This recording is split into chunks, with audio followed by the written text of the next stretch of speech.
गुरु साक्षात् परं ब्रह्म तस्मै श्री गुरवे नमः। अखंड मंडलाकारं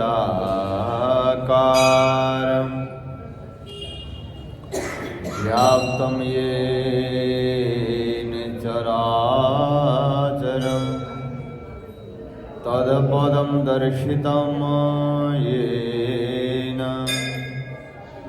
तस्मै श्री गुरवे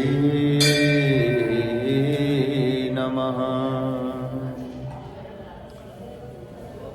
संचिन्तयेद् भगवतः शरणारविन्दं वज्राङ्कुशधनुसरोरुहलाञ्छनाढ्यम् उत्तुङ्गरक्तविलसन्नखचक्रवान् जोत्स्नाभिराहतमहृदयान्धकारम् दया धर्म का मूल है पाप मूल अभिमान। तुलसी दया न छोड़िए जब लग घट में प्राण। राधा राधा रटतई मिट जाए सब व्याधा। कोटि जन्म किया पदा नाम लेते टर जाए। ध्रुव सजलानि जपेऊ हरि नामा पावा अमर अभिचल ठामा। बोली श्री वृंदावन बिहारी लाल की जय। बोलिए भक्त वत्सल भगवान की जय। माघ महात्म्य की जय। जय जय श्री राम जय जय श्री राम जय जय श्री राधेश्याम। हम लोग श्रवण कर रहे हैं माघ में। लोमस ऋषि कहने लगे, जिस पिशाच को उस वन में जिसने मुक्त किया वह पूर्व जन्म में चित्र नामक द्रविड़ नगर का राजा था। चंद्रवंश में उत्पन्न वह राजा अत्यंत शूरवीर, पराक्रमी तथा सत्यपरायण था। वह पुरोहित को आगे करके शुभ कर्म किया करता था। ऐसा था। और वह दक्षिणी समुद्र के तीर पर स्थित प्रजा का पालन किया करता था। उसका कोष स्वर्ण तथा रत्नों से भरा हुआ था, भरपूर था। उसके पास अनेक हाथी घोड़े रथ इत्यादि थे और उसने अनेक यज्ञ भी किए। वह नित्य प्रति दान दक्षिणा दिया करता था, आतिथ्य सत्कार करता था, अतिथियों का सम्मान करता था और अस्त्र शस्त्र में निपुण भी था। वह विष्णु महेश तथा सूर्य देव में उसकी समान रूप से भक्ति थी। इसको बंद कर देते हैं। और कहते हैं वो कैसा था। एक दिन अनेक बगीचों में रमण करता हुआ एक बार वह कौतूहल बस जटिल मंदिर में पहुंच गया। वहां क्या था, वेद विहीन भस्म लगाए और जटिल पाखंडियों से उस राजा की बातचीत हुई। वो कैसे पाखंडी थे? पाखंडियों ने कहा कि राजन, शैव धर्म की महिमा सुनो। इस धर्म के प्रभाव से मनुष्य संसार रूपी पाप को काट कर मुक्त हो जाता है।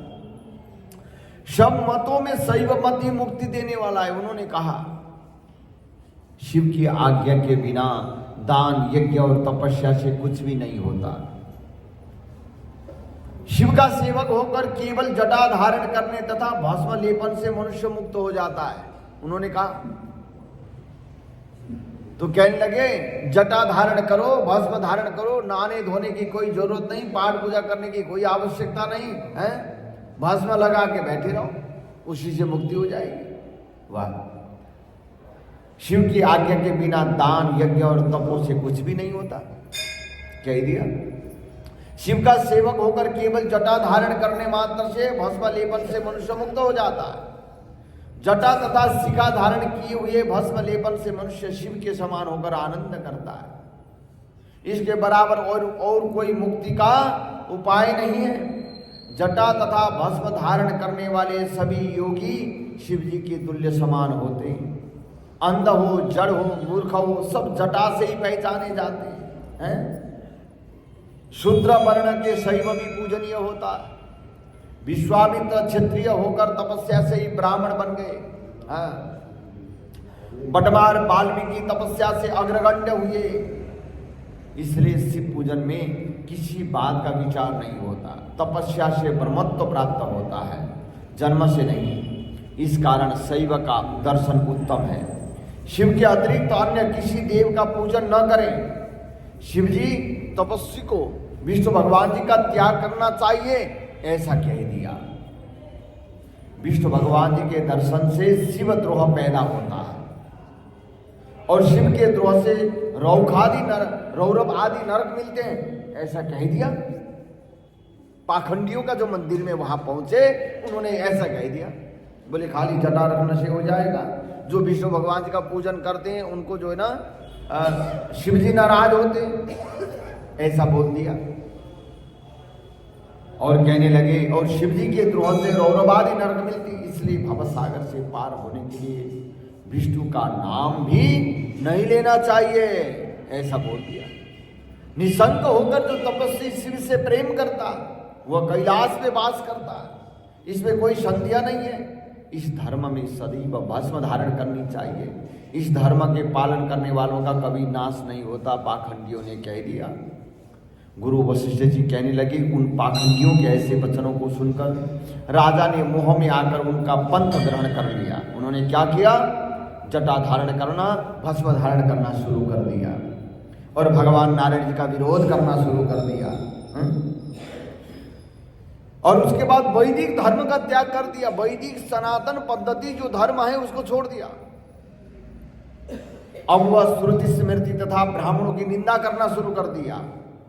ब्राह्मण तो पाठ पूजा में लगे हुए होते हैं, कर्मकांड करते हैं, अनेक प्रकार से कहना शुरू कर दिया। तो उसके बाद उसने अपने घर के अग्निहोत्र की अग्नि को बुझाकर संपूर्ण धर्म कार्य बंद कर दिया। ध्यान से सुने। और विष्णु भगवान जी की निंदा तथा वैष्णवों से द्वेष करने लगा। वो कहने लगा कि कहाँ है विष्णु, कहाँ देखा जाता है, कहाँ रहते हैं, किसने देखा है भगवान को? बोले जो नारायण का भजन करते हैं उनको दुख देने लगा। वो पाखंडियों का मत ग्रहण करके राजा वेद, वैदिक धर्म, व्रत, दान तथा दानियों को नहीं मानता था। दान जो करते हैं उनको नहीं मानता था और जो धर्म यज्ञ कर रहे हैं उनको नहीं मानता था।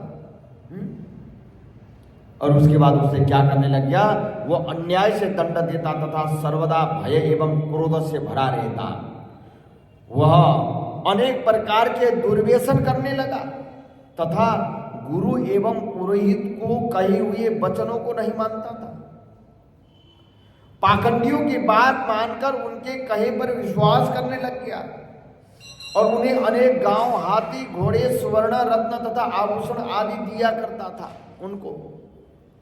और भस्म लगाए तथा मस्तक पर जटा धारण करके रहता कि जो कोई विष्णु का नाम स्मरण करेगा अथवा उसकी मूर्ति का पूजन और दर्शन करेगा उसका वध कर दिया जाएगा, ऐसा घोषणा कर दिया।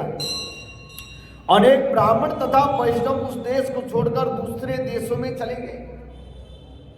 जो कुछ बच्चे वो जटाधारी होकर त्रिपुंड लगाने लगे अथवा जीविका से दुखी होकर वृक्षों के पत्ते खाने लगे। उस नगर में यज्ञ खत्म हो गया, पितरों का तर्पण बंद कर दिया गया, देवता तथा भगवान हरि का पूजन कोई नहीं करता। राजा एवं प्रजा सभी विष्णु से द्वेष रखने लगे और शैवों ने विष्णु मंदिर नष्ट कर दिए, मूर्तियों को उखाड़ कर समुद्र में फेंक दिया। इस प्रकार वह राजा और द्रविड़ देश के लोग निर्दयी, निष्ठुर तथा क्रूर हो गए। वहाँ पर न वर्षा होती और न गौएं बढ़ती। जहाँ यज्ञ नहीं होता, जहाँ यजन नहीं होता, वहाँ पर बरसात नहीं होती और अन्न उपजाऊ नहीं होता और गौएं दूध देना बंद कर देती हैं। और यज्ञ से ही कि हमारी पद्धतियाँ, जीवन पद्धतियाँ, जीने की पद्धतियाँ जीवित रहती हैं। उन्होंने क्या कर दिया कि वहाँ के लोग केवल नदी के जल से जीते थे। जीविका से दुखी ब्राह्मण आदि वृक्ष नहीं लगाते थे और उन्हें राजा को कर देना पड़ता था। प्रजा अन्न का दूषण न बताकर सड़ा अन्न का व्यवहार करने लगे। जो व्यापार करे तो सड़ा हुआ अन्न खरीद बिक्री होने लगी। आचार विचार से रहित होने लगे लोग। राजा कालख्या की तरह प्रजा का शासन करता था। बहुत समय बाद उस राजा की मृत्यु हो गई और उसकी अंत्येष्टि आदि और देह क्रिया भी वेद विधान से नहीं किया गया। तब यमदूत उस राजा को लोहे की कीलों वाले मार्ग से, जहाँ सूर्य की किरणें तप रही थी, वृक्षों की छाया नहीं थी, जो अग्नि की ज्वाला से परिपूर्ण था, वहाँ लोहे के डंडों तथा कठोर मुदगरों से पीटते हुए लेकर चले गए। रास्ते में बड़ी बड़ी दाढ़ों वाले भेड़िए तथा डरावने कुत्ते उसे काटते थे। इस प्रकार दूसरे पापी मनुष्य की हाहाकार सुनता हुआ वह यमलोक में पहुंचा। जिसने भगवान नारायण के अपमान की और भगवान शंकर जी का नाम के आधार पर उसने अनेक प्रकार के पाखंडियों को साथ लेकर के उसने कि कुकर्म किया। हाँ, और बहाना बनाया भगवान शंकर जी का मैं भक्त हूं, दिखाने में ऐसा लगा, पर सबका अपमान करना, सबको दुख देना। मैं सबसे बड़ा भक्त हूँ, मैं ही सब कुछ हूँ, मैं ही ज्ञानी हूँ, मैं ही सब कुछ जानता हूँ। ऐसे अहंकार भर करके उसने अपने जीवन भर दुर्व्यसन करता रहा, बुरे कर्म में लिप्त रहा।